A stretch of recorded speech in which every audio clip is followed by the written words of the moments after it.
ready to say goodbye to dry land.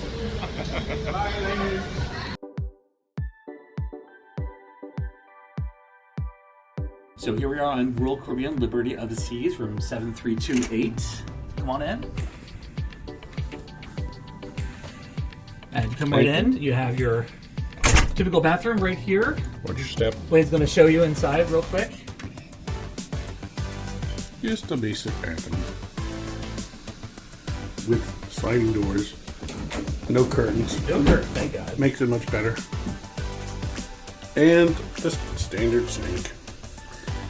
Sexy guys in the window.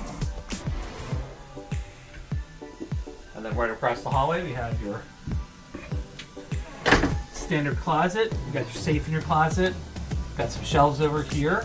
Plenty of hangers, so you can always ask for more if you ever need it. We have all our luggage still sitting there waiting to get put away. So come on out. We have. So this is actually a connecting room. So we have our connecting door over here. So unfortunately, you just get a chair instead of a full sofa in the connecting room. But definitely plenty enough room.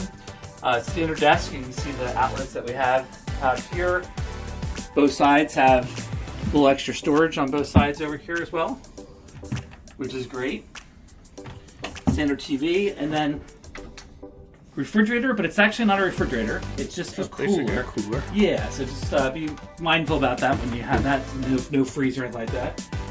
We have it set up for 2 beds right this second, but we're going to get it set to 1 because it's only just 2 of us. And then our awesome balcony. So then we'll go out there, just take a quick view of the balcony. You got 2 chairs out there and a table. Looks like this balcony might be a little bit rough. Looks like it might need some extra work done to it. So just to kind of be mindful. Don't pay attention to that.